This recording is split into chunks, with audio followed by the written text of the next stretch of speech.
Hi, welcome to this episode of Faith and Logic. In this episode of Faith and Logic, we are going to discuss about the four major apologetic methods which are used when we talk about God, and we'll briefly discuss about each one of them. So let's just begin with what are these four major approaches that we use to know God. So the first one is called presuppositionalism. The second one is Reformed Epistemology. The third one is Evidentialism.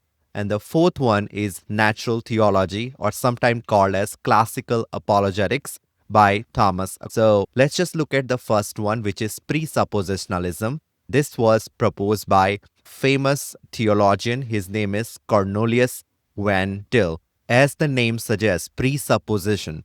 That means that a Christian worldview must be presupposed, as we know that after the fall, the human reasoning is affected by sin, and God is the precondition of intelligibility. So we have to presuppose God, or we have to presuppose Christian worldview before even we do apologetics. So there is no neutral rational ground. All reasoning already assumes God or rejects him. So the key ideas behind presuppositionalism is that it uses the transcendental arguments. As we have seen, that you have to presuppose the Christian God, or we have to presuppose Christian scripture even before we make any arguments. What is transcendental argument? Transcendental argument says that you're already using the things like logic, morality, meaning, truth, that only makes sense if God exists. So God is not the conclusion of the argument.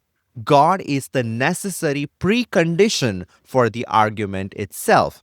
That's what the transcendental argument says. Presuppositionalism uses the transcendental arguments. It rejects natural theology. So it's completely opposite to what we are going to see later on in this video about natural theology that is given by Thomas Aquinas. Now, authority of the scripture is foundational.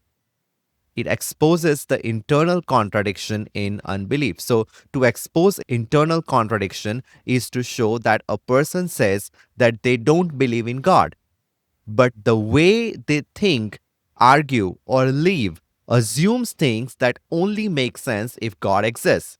So their worldview is internally inconsistent. That's what the presuppositionalism trying to prove, that it exposes the internal contradiction in the unbelief. If the person says that they don't believe in God, but the way that they think or argue or live, that assumes things that only make sense if God exists. Again, this idea of presuppositionalism, as we have seen, that it presupposes the Christian worldview, or God is the precondition of intelligibility. So that is what the view by Cornelius Van Til, who was the primary proponent.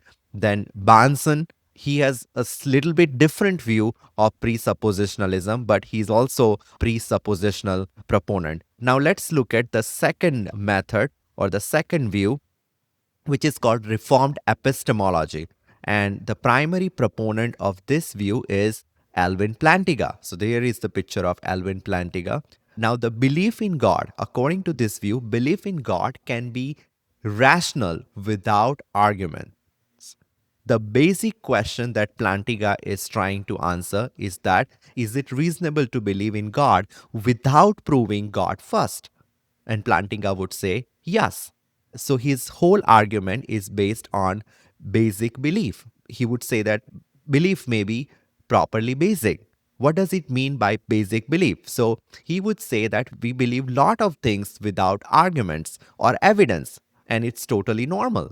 For example, we believe that other mind exists. Your friends are not simply robots. You believe the world didn't pop into existence 5 minutes ago. All these things, you don't prove these things every morning, you just know them. So Plantinga says belief in God can be like that. So you don't need to give rational arguments for the belief in God. There are belief may be properly basic. It is grounded in cognitive faculties.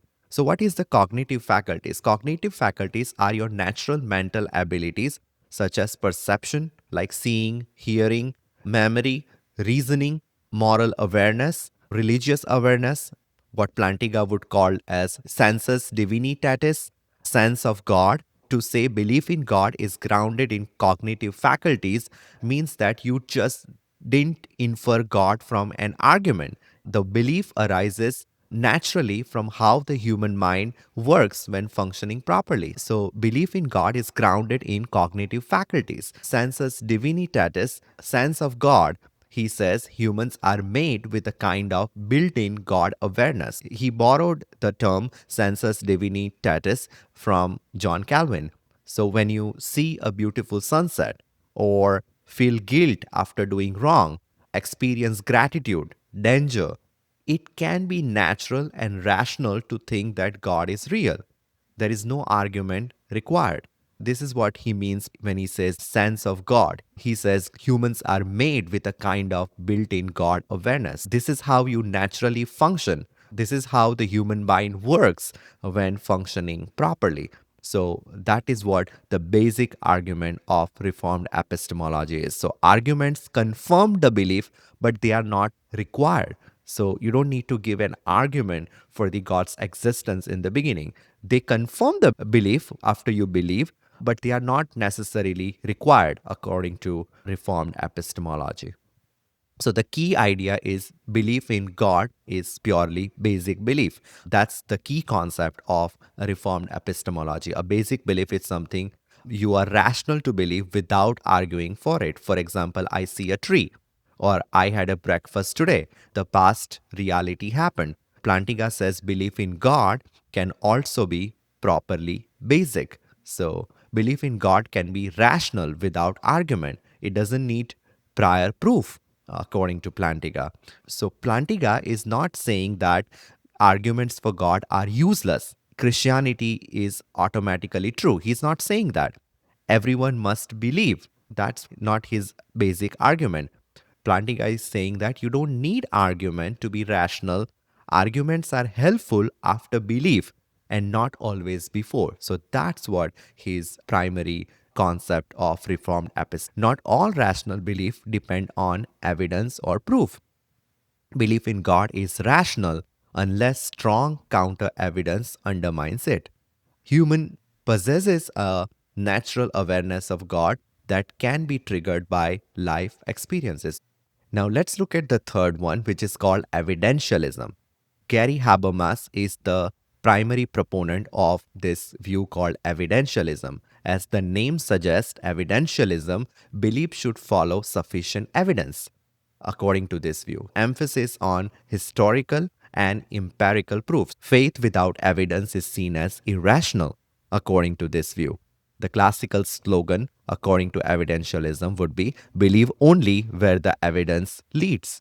Now, the key ideas of evidentialism is that there is a strong burden of proof. You can only accept a claim if you can prove it, if you can give evidence for it. So there is a strong burden of proof if you are going by this method, evidentialism, because you have to give historical and scientific evidence for that belief.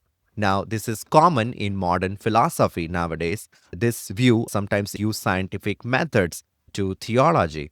Now, Plantinga would critique evidentialism as he would say that it's self-defeating. Why should belief in God require evidence when belief in the external world doesn't? As we have seen, he sees belief as basic belief, that there are certain things which doesn't need any arguments or any evidences for it. You can just believe. It doesn't require any argumentation. So he would critique evidentialism by saying that why should belief in God require evidence when belief in the external world doesn't? There are certain things we accept without giving evidence or proof for that. Now let's look at the fourth method of apologetics, which is classical apologetics, or you can say Thomas Aquinas' natural theology. According to Aquinas, God's existence is knowable by reason. We know Aquinas' five views: arguments from motion, arguments from efficient cause, argument from contingency, argument from gradation, argument from teleology or design, the first mover, first cause, God is a necessary being, God is supreme good, God is an intelligent designer. So he would argue that God's existence is knowable by reason. Then the knowledge begins from the sense experience. So all knowledge begins from sense experience. But here is the important part that and it is completed in the intellect. So we first know things through our senses, then our mind understands them. So knowledge starts by seeing, hearing, touching by the sensory experience. Knowledge is completed when the intellect interprets abstract and understand what the sense provides. For example, your mind, it recognizes when you look at a tree, your mind recognizes that this is a tree. Then abstract the idea of treeness. Then understands causes, purposes, and meaning. So the sense gives the raw data and the intellect gives the understanding. So knowledge starts in the senses, but it is fulfilled by the rational understanding. So that is what we mean when we say knowledge begins from sense experience and is completed in the intellect. He moves from effect to cause. We know that everything that begin to exist has cause. So he moves from effects to cause. As we have discussed, 5 ways demonstrate God's existence. Now, the key idea behind natural theology is human reason, though it is fallen, can still know the real truth. This is completely opposite to what presuppositionalism would say, that our human reasoning is impacted by sin and we cannot reason. Our reasoning is severely impacted, as the presuppositionalism would say. But according to natural theology or the Classical Apologetics by Thomas Aquinas, our human reasoning, even though fallen, can still know the real truth.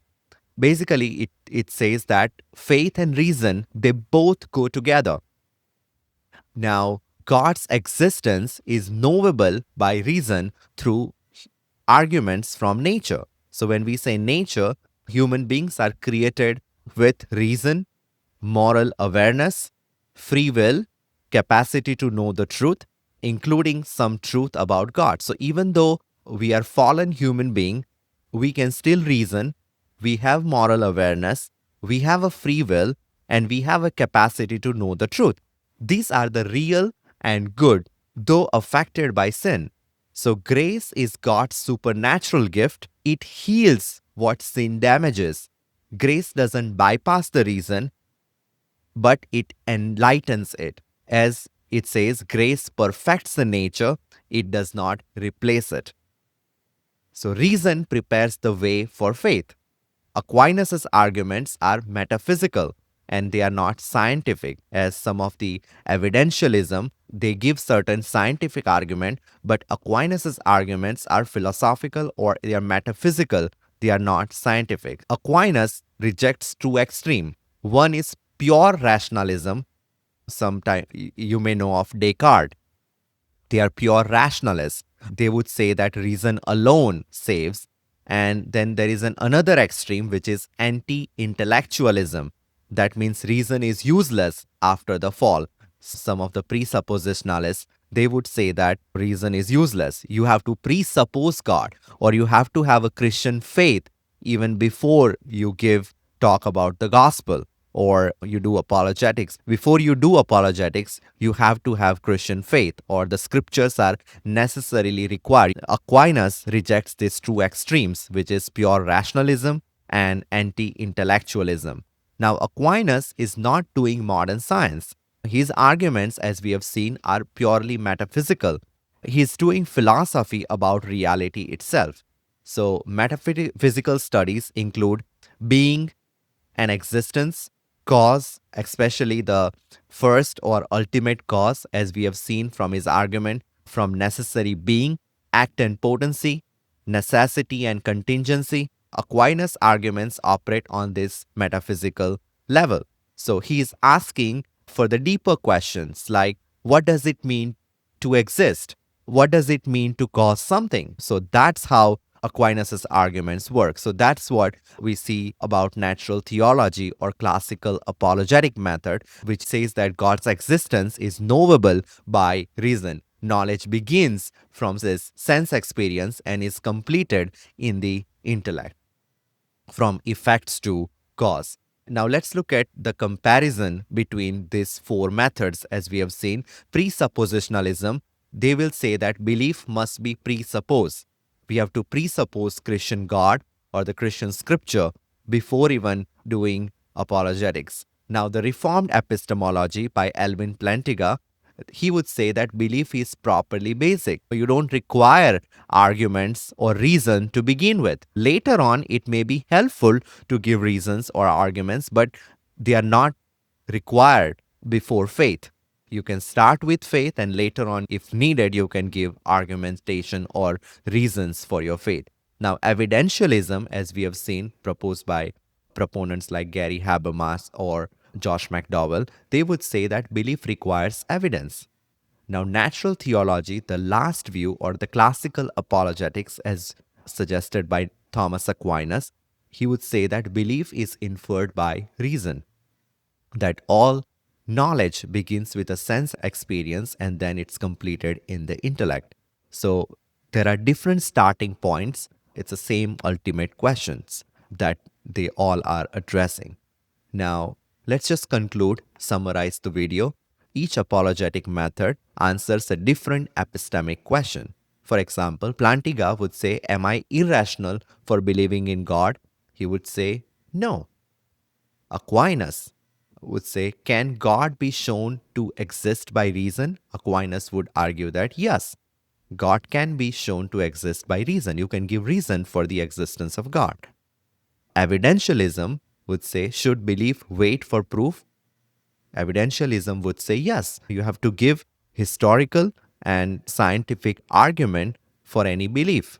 And presuppositionalism would say, what must be assumed for reasoning to work at all? And they would say God. You have to presuppose God, or you have to assume God for the reasoning to work. A Christian belief is necessary requirement for all reasoning. So I hope this episode has helped you understanding these four major apologetic method, that you can know about God. You can use this apologetic method, which is Reformed epistemology, presuppositionalism, evidentialism, and Classical Apologetics or Natural Theology by Thomas Aquinas. Thank you and God bless.